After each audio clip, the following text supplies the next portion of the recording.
The serene emerald waters of the Costa Smeralda have come alive with a dazzling display of maxi yacht racing at its very finest.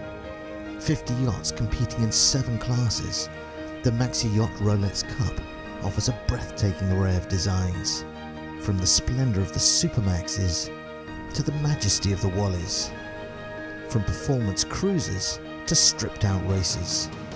The variety is broad, the competition intense. This is the regatta that everybody wants to win. It's addictive. You come back because you want some more, and as long as you have the strength to do it, I think I will still be coming back. Success is rewarded by a simple trophy, but measured by the acclaim and respect of fellow competitors. The satisfaction of having my peers shake my hand and say, outstanding. You know, old boat, old man. Last year we won, the year before we won. It's really good. Makes me feel good. There's an additional reward for the winning owner, a personal and lasting reminder of an outstanding achievement, a uniquely engraved Rolex timepiece.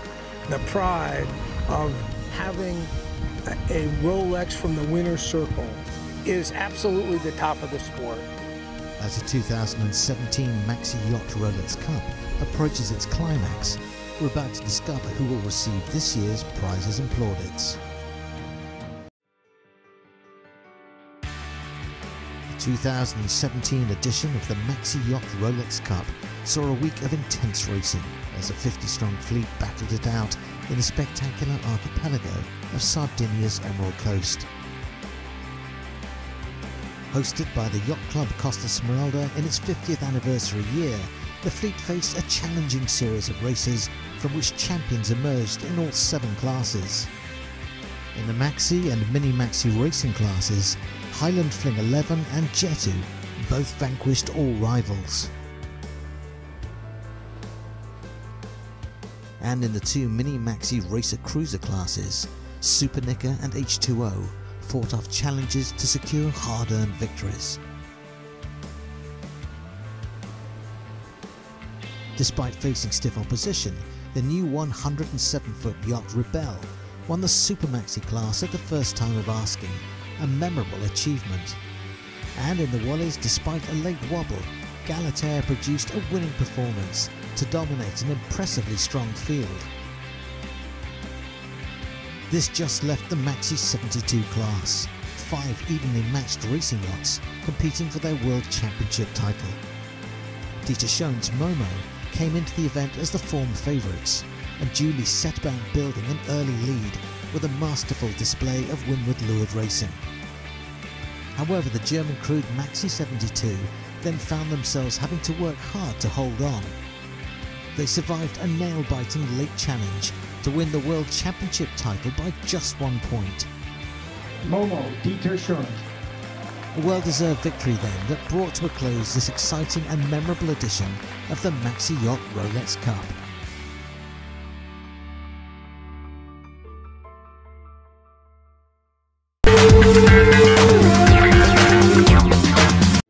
Oh, behind the doors here we've got the future of the Volvo Ocean Race, and we've got a mock-up back here of the beginnings of what's going to be the next edition of what's going to be raced around the world. So at the moment it's going to be known as the Super 60, or the Super Volvo 60, and there's some amazing minds sitting on the other side of here right now, some of the best in the business that are putting together and formulating what is going to be a quantum leap from the current boats that we're using now.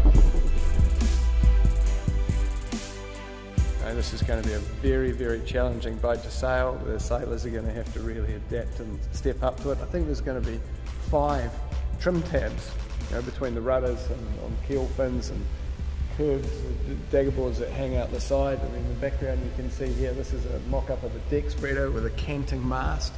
You know, we're able to bring a lot of things into this which are banned by other classes and rules and apply that around the world. It's going to be 8 tons and the old boats are almost 13, and it's going to be flying above the water. This could be 1.5 meters, 2 meters above the surface of the water, doing 35 knots.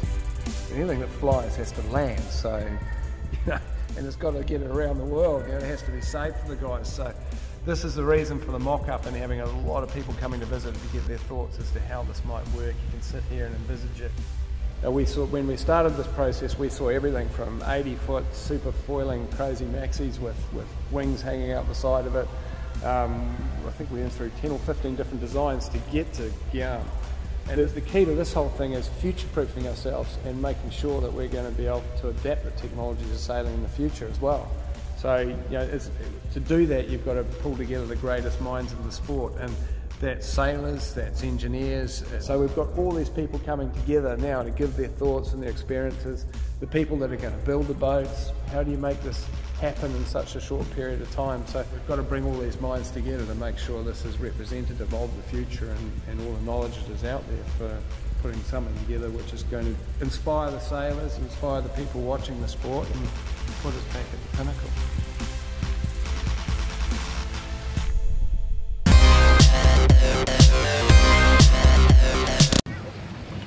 Almost ready to let you go. I can't let you go though. We had Ian Murray here the other day and I'm sure everyone found it fascinating. No, we're not here to talk about the top 0.0001% of world sailors, but you were legal counsel to Team New Zealand, their rules advisor.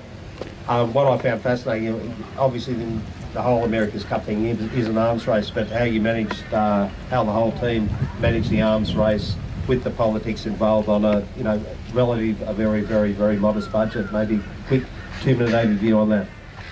Yeah, budget, we spent 78 million New Zealand dollars, IRMA spent 120 million euros, and I think that Ainsley spent about 100 million pounds, and Oracle was probably a little bit below those two. But it proves that in the America's Cup, it's not just money that wins, it's making good decisions, and sometimes less money makes you make better decisions.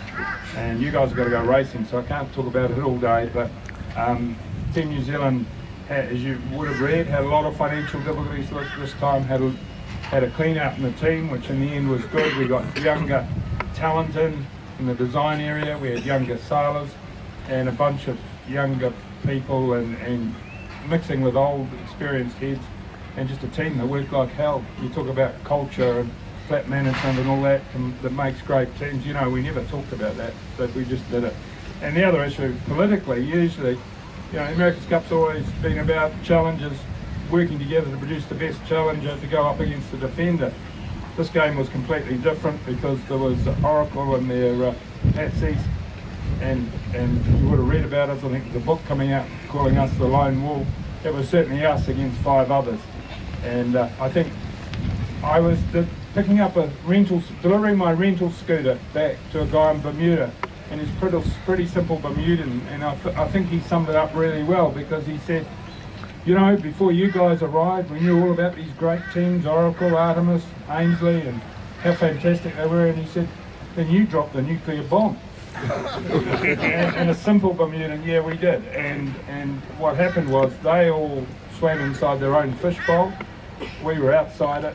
We threw it design-wise. We made a conscious effort and to throw the ball as far as we could. That was our culture and our design philosophy. And we tried to get as close as we could to the ball, and we got a lot closer to the ball than anybody else in the end.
The earliest use of kites among the Chinese is believed to have been around 2,800 years ago.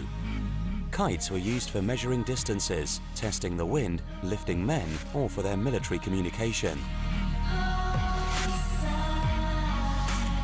Today, top riders are preparing to fight with their high-end kites. Welcome to Weifang in China for the 2017 IKA Kitefoil Gold Cup, where the top accolade is up for grabs, along with a €50,000 prize money on this second stop of the tour. We are here in Weifang, China. Weifang is the home of kites with a very strong history in traditional kite building and flying, and that is a perfect bridge to kiteboarding events. So we have great support here in the development of the region and development of the kiteboarding sport in general in China, and we are very happy about that.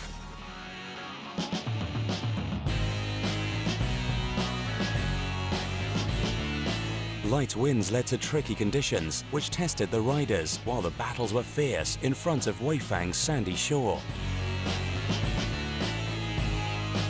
In the women's fleet, Alexia Fancelli managed to control the fleet, but with just 3 points separating the top 3 places, anything could happen.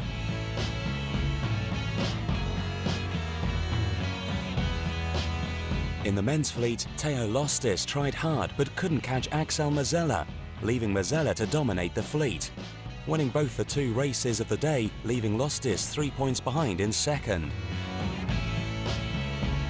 The biggest difficulty for me is to take a good start. because if you don't take a good start, you have a lot of people just in front of you and you can't pass them. And after is to tack properly, because in light wind it's so difficult to don't touch the water when you restart after your tack. And if you touch, it's over for the race.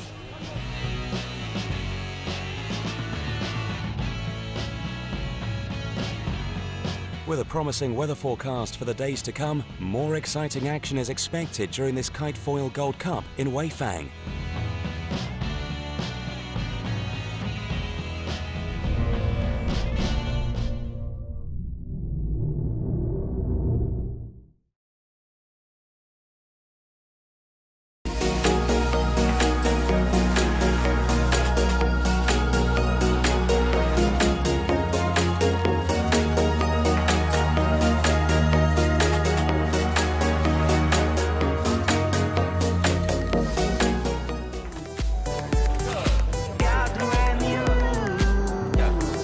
Welcome to the last day of the Tornado World Championships 2017 from the Nautical Club of Thessaloniki, where we're about to find out who the 2017 World Champions are. Paskalidis and Konstantinidis are leading, but the point difference between the first 6 boats is really tight, so everyone has the chance to secure a podium place. Our performance was very good. We are happy with this, but we have some problems with the boat. We want to be in the first place. We try a lot. Today we're waiting for light winds, so we are doing our best to have as better as we can as a result. Let's find out how the sailors have found the Tornado World Championships 2017 so far. It's been a great event so far. The weather's been really nice. The race management has been absolutely fantastic. Great, beautiful country, beautiful city. The World Championship is very good organized, and we have a very good time. Everything is wonderful. We have parties, we were on the beach. Tornado 2017 World Championship! Yeah!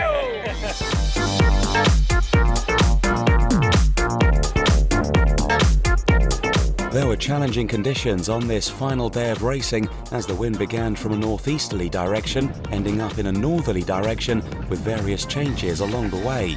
That meant only one of the 2 scheduled races took place. Scoring a bullet in today's race was enough for Paskalidis and Konstantinidis to maintain their first place and become the new Tornado World Champions for 2017. Second to Mavros and Tagaropoulos, while third was claimed by the father and son, Bea and Bea. Last day of the championship and we did it. We sailed really good. It's one of these very tough and difficult days here in Saloniki.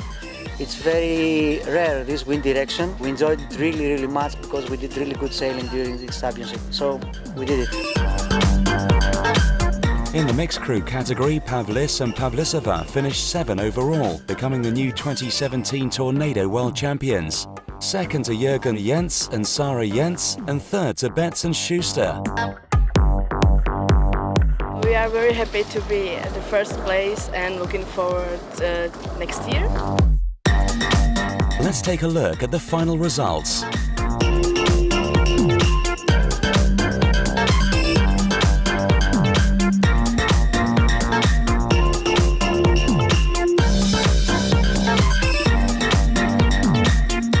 The Tornado World Championships 2017 wrapped up with a closing ceremony with massive celebrations here at the Nautical Club of Thessaloniki. Thank you for watching.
Welcome to the 4th round of the PWA Slalom World Tour. We're here in Hvide, Sande for yet another year, and I tell you what, the forecast is looking insane.